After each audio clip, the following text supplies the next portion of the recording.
Boa tarde, meus amigos, meus irmãos.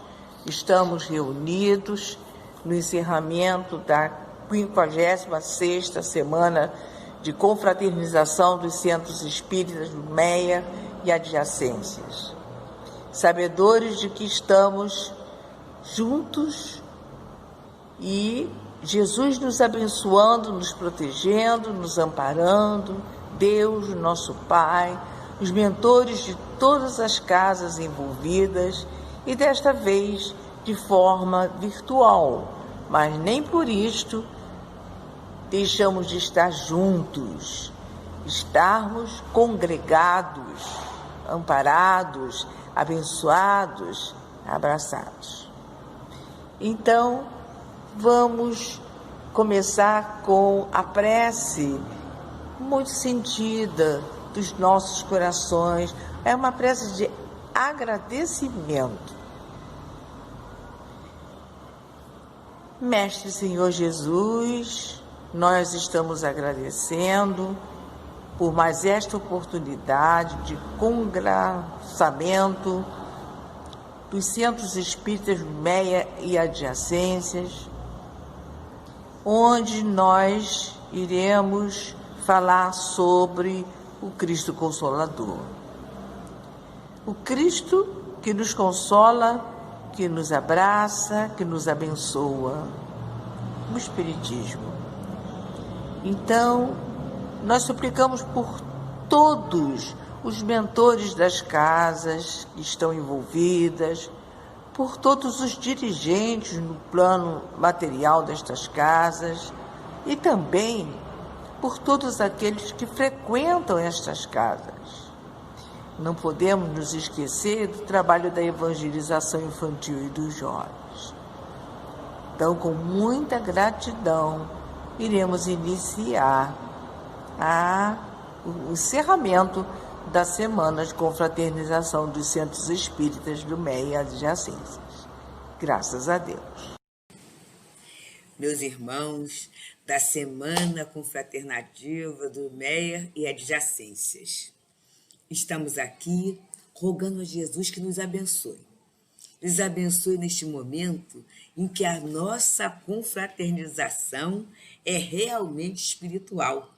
Estamos através desse recurso que a Lei do Progresso nos permite, para não deixarmos passar este momento tão importante de gratidão a Deus, de gratidão a Jesus, de gratidão a essa espiritualidade querida que coordena todo esse movimento espírita do bairro de MEIA, porque a gente sabe que são muitas casas espíritas, casas respeitáveis, responsáveis, que estão unidas para a divulgação da doutrina espírita. E o tema que vamos conversar um pouquinho é o capítulo 6º do Evangelho segundo o Espiritismo, o Cristo Consolador. E a gente vai começar a falar sobre o jugo leve, quando, anotado em Mateus capítulo 11, versículos 28 a 30, Jesus fala assim: Vinde a mim, todos vós que estáis aflitos, e eu vos aliviarei. Tomai sobre vós o meu jugo, e aprendei de mim, que sou manso e humilde de coração, e acharei repouso para vossas almas, porque o meu jugo é suave e o meu fardo é leve. E aí a gente já vem assim, né, sobre a questão de jugo. Jugo quer dizer opressão, autoridade, domínio, sujeição.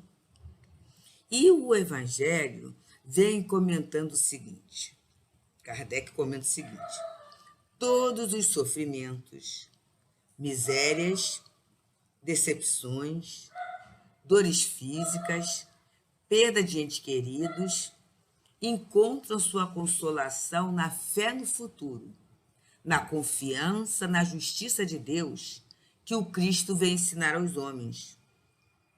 Entretanto, sobre aquele que nada espera após esta vida, ou simplesmente duvida, as aflições tornam-se muito mais penosas e nenhuma esperança vem diminuir o seu amargor. Eis o que levou Jesus a dizer: Vinde a mim, todos vós que estáis fatigados, e eu vos aliviarei. Jesus, no entanto, estabeleceu uma condição para a assistência e a felicidade que promete aos aflitos. Esta condição está na lei que ele ensina. Seu jugo é a obediência a essa lei. Mas esse jugo é leve e essa lei é suave, já que impõe como dever o amor e a caridade. Bem, amigos, aqui a gente já tem um ponto bem interessante para a nossa meditação. Porque para muitos de nós, ou para muitas mentalidades ainda materialistas, mesmo que esteja no movimento espírita, mas muitas vezes a gente está no movimento espírita numa posição superficial. Como já dizia Leopoldo Machado, a gente entra na doutrina, mas a doutrina não entra dentro da gente. E aí a gente vê na casa espírita, na atividade espírita, uma panaceia, um remédio, para que não nos aconteça nada, ou para que, acontecendo alguma coisa, há de vir a resolução, e a resolução de acordo com o meu ponto de vista, de acordo com a minha visão de mundo, de acordo com a minha vontade. E aí, Jesus, ele promete essa consolação, é claro que ele promete. Mas ele coloca o seguinte: tomai sobre vós o meu jugo. O que é o jugo de Jesus? É a sujeição. E que sujeição é essa, gente? É começarmos a entendê-lo, como diz a questão 625, como o guia e modelo da humanidade. Então, a gente vai retirando Jesus daquela posição de interventor diante das nossas complicações e colocando-o no local exato, que é o de guia e modelo, aquele que deixou exemplos, aquele que tem condições de ser seguido, aquele que veio trazer para todos nós uma viabilização, uma possibilidade de vivenciarmos as leis de Deus. É isso. E aí o Evangelho, Kardec vem assim, vamos dizer assim, minuciando bem, né? Definindo bem, ó, todos os sofrimentos. Quer dizer, quais são todos para nós? Misérias. A miséria é um sofrimento? É claro que é. A miséria é a carência, é a falta de algo material ou moral, né? Tem a miséria material e tem a miséria moral. É um sofrimento, é uma dor? Claro que é. Decepções. Gente, decepção é uma dor muito grande. Porque nós vivemos da construção de imagens. E quando há uma queda naquela nossa expectativa, naquela nossa formatação, a gente se decepciona, se desilude. E esse cuidado a gente tem que ter muito na casa espírita e no movimento espírita. Muitas vezes, nós nos apaixonamos pela casa e pelas pessoas sem nos envolvermos com a causa. E aí as pessoas somos nós. Somos nós. E quanta gente que a gente decepciona e que por caridade, por educação, por respeito, por gentileza, as pessoas não falam. Mas, com certeza, a gente quebra a expectativa de muita gente em relação a nós. Não vamos ter essa ilusão, não. Tanto que quando alguém às vezes nos elogia muito a intimidade, quem vive conosco fala assim, come 1 quilo de sal com ela. Então, leva ela para sua casa só para você ver como é que é. Porque nós somos assim. Nós somos ainda imperfeitos, né? Somos imperfeitos. Então, e somos assim, cheios de muitos gostares, de muitos sentires, de muitos fazeres, nosso jeito. E a gente não quer muito que ninguém nos domine. Embora queiramos muitas vezes dominar o outro. Então, a gente tem as decepções, a gente decepciona muita gente e muita gente se decepciona conosco. A casa espírita é uma sociedade em que as pessoas chegam, e eu sempre falo isso lá no Leon Denis, falo no Teresa d'Ávila. A beleza da nossa doutrina e a prova do amor da espiritualidade é que eles nos aceitam in natura, é do jeito que nós somos. Eles nos aceitam do jeito que nós somos, na esperança de nos fornecerem todo esse material que é a doutrina espírita, para nós sermos aquilo que nós deveríamos ser. Esta é a proposta da doutrina. E aí, sendo do jeito que nós somos, a gente chega e fica encantado. É a fase do namoro, né? O amor à primeira vista. Mas à medida que a gente vai penetrando, convivendo, a relação passa a ser familiar. E essa relação familiar, tenhamos certeza, não foi estabelecida nesta encarnação. Com certeza, nós, nas casas espíritas, fazemos parte de um projeto espiritual em que aqueles mentores, os diretores da casa, acertaram nos aceitar. E chegamos. E aí a gente começa, então é você. Isso não vem claro na cabeça. Mas a gente começa igual o porco-espinho, né? Muitas vezes, a ter a dificuldade do ajustamento. Mas, após esse grande encantamento, nos é oferecido o estudo da doutrina, o aprofundamento no trabalho. Alguém nos fala da necessidade da reforma moral. Tudo isso nos é oferecido a mãos cheias. Se eu ficar naquela primeira impressão, no rasinho, como a gente fala, daqui a pouco a dificuldade do outro vai me incomodar tanto, que eu vou achar que é insuportável a doutrina. E aí eu saio da casa e falo assim, eu não entendo isso. Como é que pode? Fulano fala, fulano tem tal, tarefa, todo o comportamento dele. Então eu prefiro ser do jeito que eu sou. Não adianta nada. Olha só. E aí eu acabo me decepcionando com a doutrina espírita, em função de uma decepção pessoal, que se eu estudar, aprofundar a doutrina espírita, que tem como ponto básico mesmo, a individualidade, somos espíritos. Não começamos agora, temos uma anterioridade e temos um grande futuro.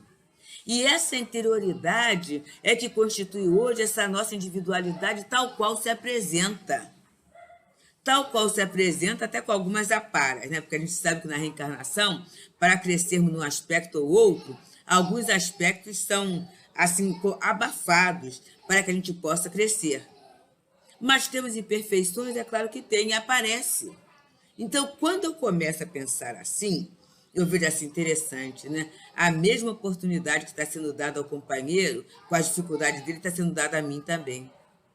Só que muitas vezes eu não estou nem enxergando as minhas dificuldades, porque eu estou tão focada na dificuldade do outro, que eu nem enxergo o que a doutrina espírita já está fazendo para o meu coração, para a minha vida.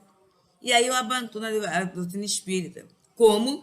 Eu abandono a amizade, eu abandono o emprego, as decepções que a gente tem. Que, na verdade, no momento em que tivermos uma maior maturidade espiritual, o que é isso? É nos sentirmos, nos vermos e nos comportarmos como espíritos imortais. E quando eu começo a trabalhar isso em mim, a minha relação com o outro também vai ser de espírito imortal para espírito imortal. Então, eu vou perceber o seguinte, cada um dá o que tem, porque cada um de nós está num nível de entendimento, cada um de nós está no nível de organização dos sentimentos. Cada um de nós está na escolha, exercitando o livre-arbítrio, na escolha da melhor atitude, que nem sempre é a melhor, mas naquele momento, dentro do meu conhecimento e do meu repertório, é aquela situação, é aquela atitude que é a melhor. E aí eu acabo ferindo, eu acabo magoando, eu acabo lesando o outro. É aquilo. Então, a decepção, ela vai parando. Por isso que bom espírito não se decepciona com a gente. Já pensou, gente? Se, por exemplo, o espírito protetor, o anjo guardião, fala assim, vou largar a Deus, eu estou arrasado por causa dela. Graças a Deus, A nossa imperfeição não tem esse poder, por quê? Porque eles já desenvolveram uma compreensão ampliada da vida, que é a proposta para todos nós desde já. Então ele fala, todos os sofrimentos, miséria, decepções, dores físicas. Olha, a dor física dói mesmo. E a gente tem a ciência trabalhando assim, bravamente para o alívio dos males físicos. É um trabalho belíssimo para aliviar as dores físicas. Mas muitas vezes, mesmo usando o recurso da ciência, a dor permanece. E aí existem outros recursos? Existem sim. Inclusive, a gente tem na nossa terra os doutores da alegria, né? Que na verdade são aqueles companheiros que vêm e no momento que tira o foco da reclamação, tira o foco da concentração do problema físico, a criatura se sente aliviada naquele momento de crise. Então ele fala, dores físicas, perda de entes queridos. É uma dor? Gente, é dor. Nós tivemos mesmo, nesse período, em mais ou menos 40 dias, em menos de 2 meses, 3 parentes desencarnaram.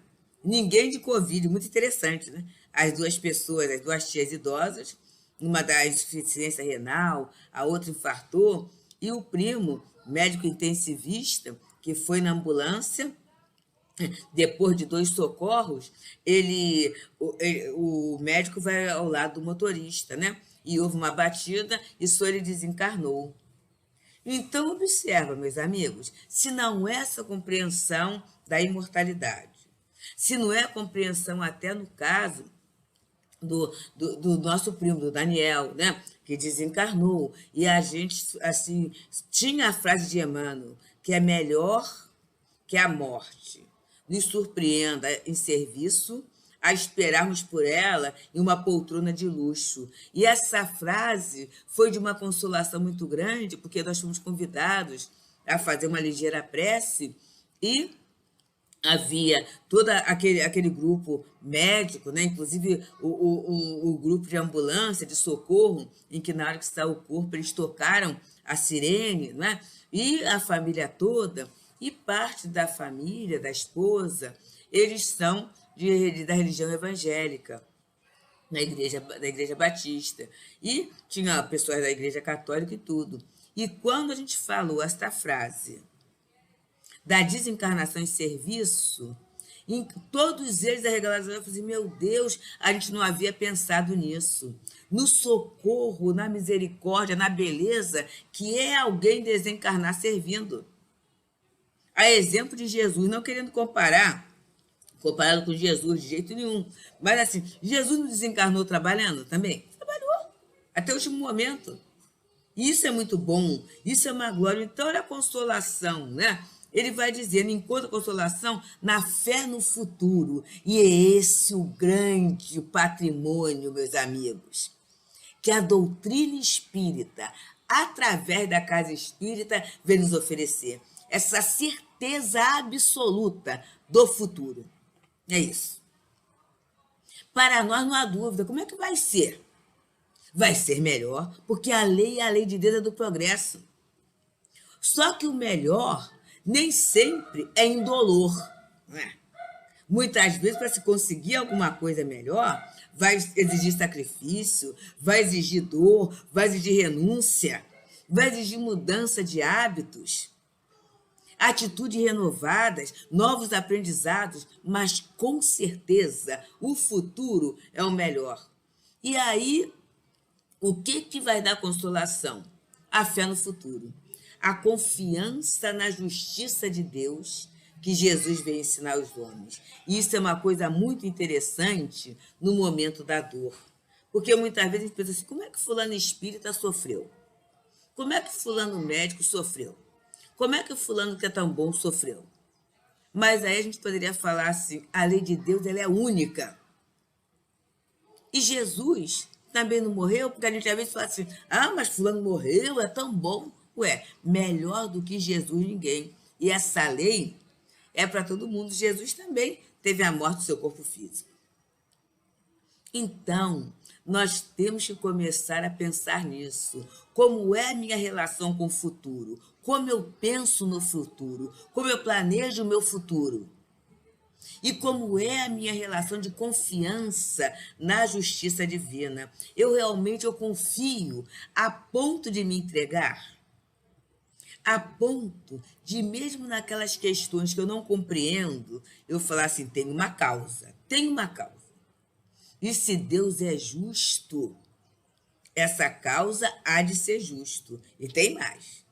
E se a justiça de Deus está entremeada com o amor e a misericórdia, esta dor é muito boa para mim, porque ela vai me levar a um ponto melhor. E aí é a hora, Senhor, Senhor, me ajuda para que eu consiga ver.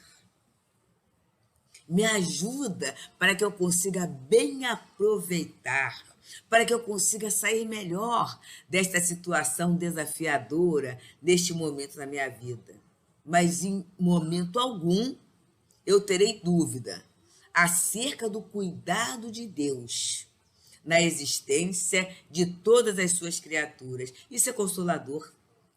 Isso é consolador. É como o doente que sofre, mas ele sabe que vai ficar bom. Ele está submetido a um tratamento de embelezamento moral, né? Isso aí é consolador. Mas, como ele está falando aqui, qual é a condição? É na lei que ele ensinou. E qual é a lei que Jesus ensinou? Foi a lei de caridade. Amar a Deus sobre todas as coisas e amar ao próximo como a si mesmo. Então, Jesus nos apresenta a Deus, nos apresenta o próximo e nos apresenta também o respeito, o cuidado que eu tenho que ter com a minha própria existência. Porque todos nós somos frutos da vontade de Deus. Se nós existimos, é porque Deus assim o quer e assim o permitiu. Quando eu começo a caminhar nesse patamar, eu vou encontrando esta consolação, eu vou encontrando este reforço. E aí eu vou tendo na doutrina esse consolador prometido, que eu peço licença para ler para os irmãos. Se me amais, observai os meus mandamentos, e eu rogarei a meu Pai, e ele vos enviará um outro consolador para que fique eternamente convosco.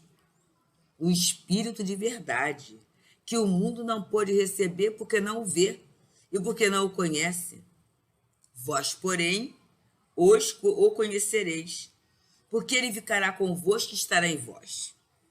Mas o Consolador, que é o Santo Espírito, que meu Pai enviará em meu nome, vos ensinará todas as coisas e vos fará recordar tudo o que eu vos tenho dito.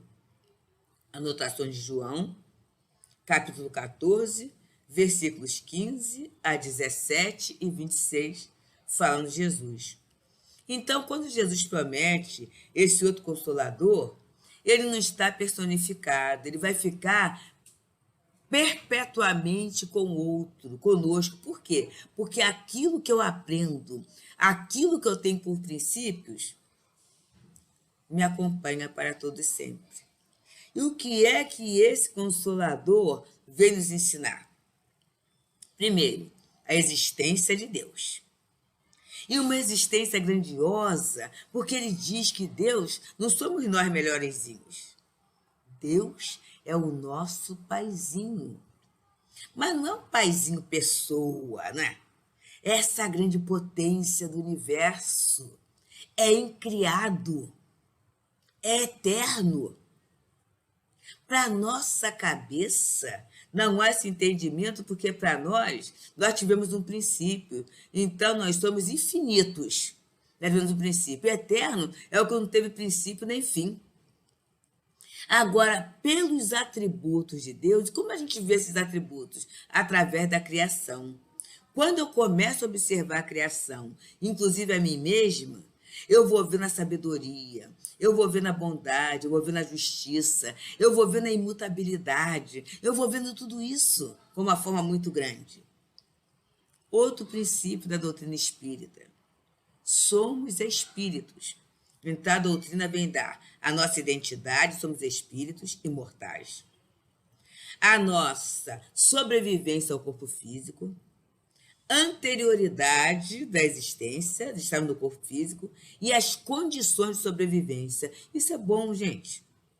Porque quando eu saio de um país, vou para outro, e volto para lá, e sei as condições, eu começo a trabalhar o meu medo, eu começo a trabalhar planejamento, eu começo a trabalhar relacionamentos, eu começo a ter uma postura mais confiante diante da minha vida, diante do meu futuro. Temos também a reencarnação. Que beleza, que beleza. A gente saber que aquilo que eu não consegui numa outra existência, eu posso estar conseguindo agora. E aquilo que eu não consegui agora, eu tenho esse futuro generoso diante de mim. Isto é altamente consolador, não adiador, não estou adiando nada. Mas eu posso, com muita tranquilidade, qualificar a minha existência. Qualificar, sem ansiedade, mas também sem estar postergando, sem estar adiando tudo isso. Outro ponto. Comunicabilidade entre os espíritos. Olha, meus amigos, isto é maravilhoso. Como eu falei ainda há pouco, temos, os amigos sabem, filho na vida espiritual. Que coisa boa saber que ele vive e ter as provas da sua sobrevivência através dos encontros que se tem, através do próprio sono físico. As tias que desencarnaram, uma delas, já está desperta. E dando, assim, informações, sinais, através de várias pessoas, de vários médios, de várias pessoas, de parentes, de amigos, tudo junto. Que coisa boa, não é? Nós estamos vivendo isso. É a imortalidade, como diz Emmanuel, a nossa eterna herança. A pluralidade dos mundos habitados. As leis morais. Então, são conceitos que vão nos consolando, porque quanto mais eu me ajusto, quanto mais eu entendo, quanto mais eu avalio e vejo que está dentro da lógica, melhor ou maior é a minha qualidade de vida. Isto é consolador. E nesse capítulo, a gente tem, né, alguma coisa assim muito bom para nós, que é as instruções dos espíritos. A vinda ou o advento do espírito de verdade. Então, no item 5, ele vem esclarecendo para nós, né, a mensagem belíssima do espírito de verdade, dada em Paris, em 1860. Como em tempos passados, entre os extraviados filhos de Israel, venho trazer a verdade e dissipar as trevas. Escutai-me. O Espiritismo, como a minha palavra em tempos passados, deve lembrar aos incrédulos que acima deles reina a verdade imutável, o Deus bom, o Deus grandioso que faz a planta germinar e as ondas do mar se levantarem. Revelei a doutrina divina. Como um ceifeiro, juntei enfeites do bem espalhado na humanidade e disse: vinde a mim, todos vós que sofreis. Então a gente vê a repetição das palavras de Jesus, que Jesus foi o braço aberto ao sofredor material, ao sofredor espiritual, ao excluído, àqueles que padecem a dúvida acerca de si mesmo, aqueles que padecem desilusão, que se sentem solitários. Para todos, Jesus abre os braços. E a doutrina espírita repetindo Jesus. O Espírito de Verdade vem nos trazendo isso. E aí ele nos traz uma informação que para uma semana confraternativa é essencial, quando ele nos diz: espíritas, Amai-vos. Eis o primeiro ensinamento. Instruí-vos. Eis o segundo. Todas as verdades se encontram no cristianismo. Os erros que nele criaram raízes são de origem unicamente humana.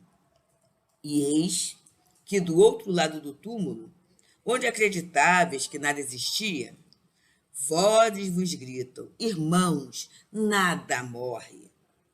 Jesus Cristo é o vencedor do mal.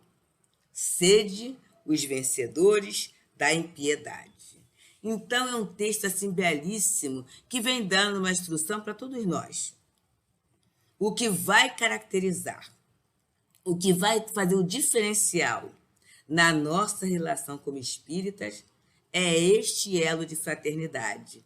E quando a gente vê a Semana Confraternativa, é uma beleza, porque Kardec, lá em O Livro dos Médiuns, quando ele fala das sociedades espíritas, ele fala que os espíritas, quando fala sobre rivalidade em sociedades, né, ele diz que os espíritas deveriam ser quais bons vizinhos, que se visitassem, que trocassem correspondência. E é isso que a Semana Confraternativa tem como objetivo, não é? É a gente estar junto. Virtualmente, mas eu tenho certeza que no chat, nos comentários, a gente tem as pessoas se apresentando. Eu sou do João Batista. Sou da casa de Fabiano, né? Outro. E a gente vai falando as inúmeras casas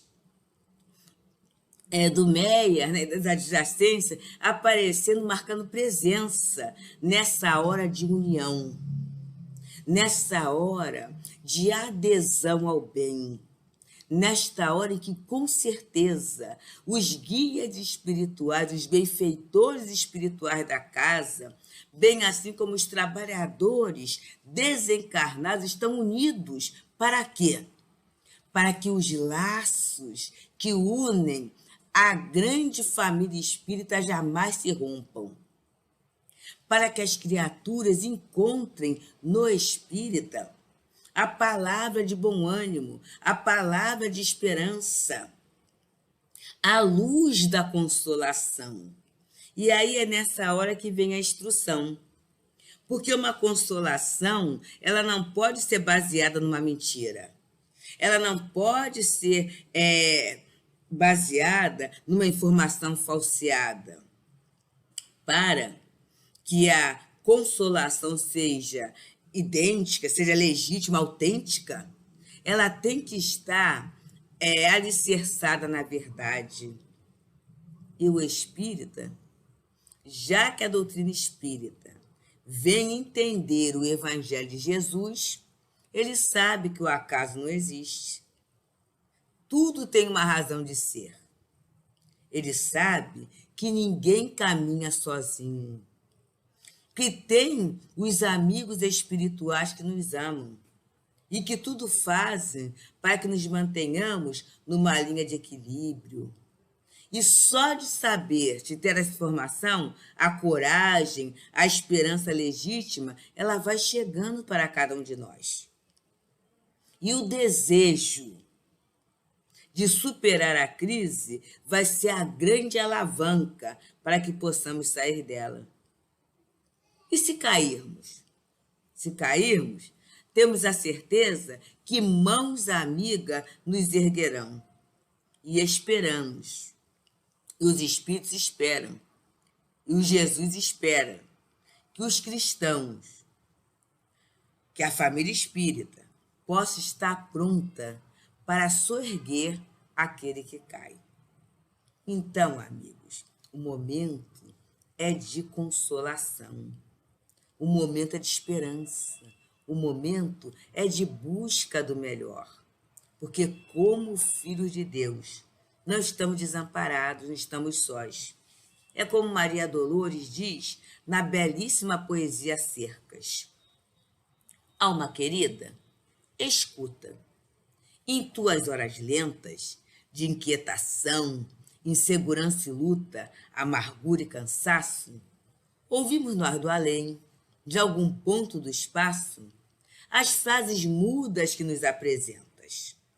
Muitas vezes, indagas na oração de espírito cansado e sofredor. Se tudo que sonhei foi sonho vão, por que amar assim sem ter amor?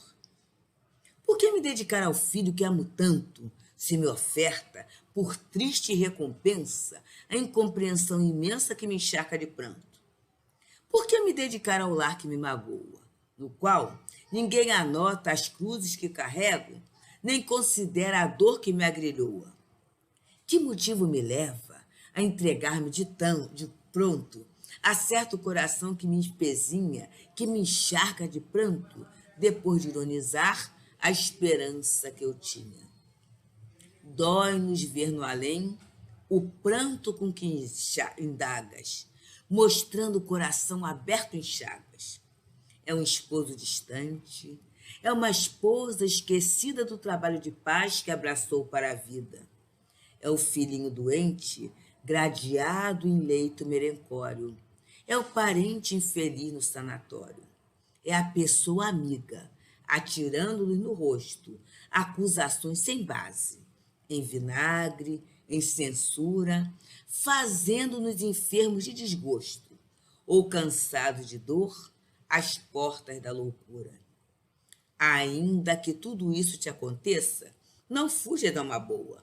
Tolera quem te fira, ama, perdoa, sem que a força do amor se te arrefeça. Não fossem os grilhões que nos guardam no mundo, duras prisões sem forma definida, voltaríamos nós aos erros de outras vidas em delírio profundo. A prova que te oprime, em áspera reserva, a dor oculta dos tormentos teus, a cruz da obrigação e o pranto que carregas são as cercas de Deus. Assim, amigos, só se coloca a cerca num terreno valioso. Então, que fique para todos nós essa certeza. Somos, como dizia Mileco, como diz Mileco ainda, né? Somos importantes para Deus. Deus cuida de cada um de nós. E temos, na doutrina espírita, esse cuidado de Deus expresso através do estudo, expresso através das oportunidades generosas de trabalho. Seja esse trabalho no lar, em tempos em que estamos, alguns de nós, isolados em família, seja através do trabalho profissional, seja através do trabalho social na casa espírita, seja através da evangelização da infância, seja através das inúmeras atividades que a vida comum nos oferece. E que, através da doutrina espírita, nós vamos enxergando que não há acaso, que há elevação, que existe oportunidade, que existe carinho e equilíbrio, que os encontros são ajustes e que, se a gente conseguir, desde agora, eu não digo amar o adversário, não, mas pelo menos entendê-lo, orar por ele e interpretar como o amor de Deus esta oportunidade, com certeza a vida estará bem melhor. E sabendo que neste momento estamos assim conquistando os amores para vivermos um tempo de profunda paz. E o que é consolador? É que mesmo pequeninos como somos, nós podemos fazer o bem. Uma boa ação por dia, como diz Casimiro Cunha. Levanta cedo da cama, irradiando alegria. Repete, devo fazer uma boa ação por dia. Tolera qualquer pessoa que te fere com a ironia. E já estarás fazendo uma boa ação por dia. Dialoga com o idoso, de vida triste e vazia. A bondade nasce assim, uma boa ação por dia. Dá um banho no doente que no leito prova espia. Não precisa fazer muito, uma boa ação por dia. Dá que seja um cobertor ao pedinte noite fria. Agasalhar é fazer uma boa ação por dia. Habitua-te a doar pão, roupa, leite, água fria. Não te empobreces fazendo uma boa ação por dia. compreende os teus parentes, vive, pois, em harmonia, decreta silêncio e faze uma boa ação por dia. Quem, pois, chegou ao posto de anjo e muita luz irradia, se angelizou porque fez uma boa ação por dia. E é através desse movimento, caridade é o amor em movimento, que estaremos tão repletos de amor, que o amor será esse ponto precioso de consolação. Onde, com quem e quando, em que tempo estivermos. Que o Senhor Jesus, o mestre dos nossos corações, o sublime consolador de nossas vidas, possa abençoar a todos. E os meus sinceros parabéns a essa comunidade belíssima, a essa Semana Confraternativa do MEA e Adjacências. Muita paz, amigos, e que venham muitas outras semanas, presencial e online, que parece que é a perspectiva desse nosso grande futuro. Muita paz, amigos. Muito obrigada pela belíssima oportunidade de encontro com Jesus e com vocês. Assim, meus amigos, meus irmãos, nós estamos agradecendo pela oportunidade de podermos ter estado juntos, ainda que de forma virtual, nesse encerramento da 56ª Semana de Confraternização dos Centros Espíritas do MEA e Adjacências, com esta palavra tão bonita da nossa companheira Deusa Nogueira sobre o Cristo Consolador. Que ela também seja abençoada com todos os outros que durante essa semana, representando as casas congêneres, estiveram reunidos. Então, que Jesus possa nos abençoar todos, os frequentadores, os dirigentes no plano material, mas os dirigentes no plano real, que é o plano espiritual. A Deus o Pai, a Jesus o Mestre. Que eles possam nos abençoar e nos fortalecer, amparando-nos hoje e sempre. Graças a Deus.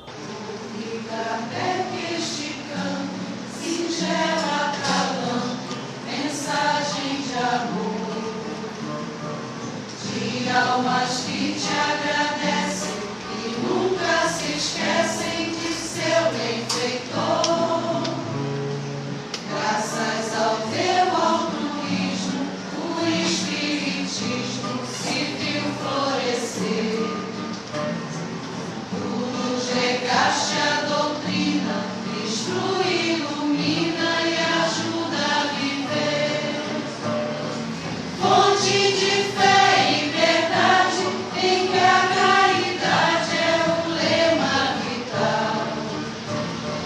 Convite à fraternidade que mostra a vitória do bem sobre o mal.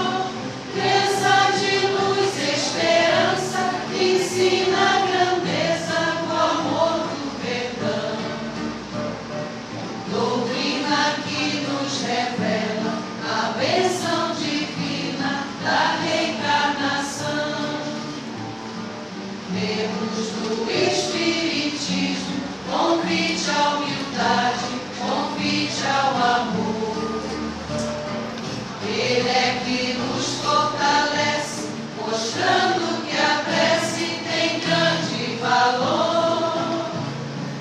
Quando os reveses da vida nos seguem de perto, nos cobrem de dor, nos suaviza o pranto, excelso acalanto, que é o Consolador.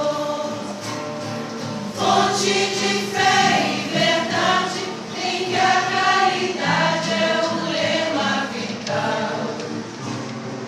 Convite à fraternidade, que mostra a vitória do bem sobre o mal. Crença de luz e esperança, ensina a grandeza do amor do perdão.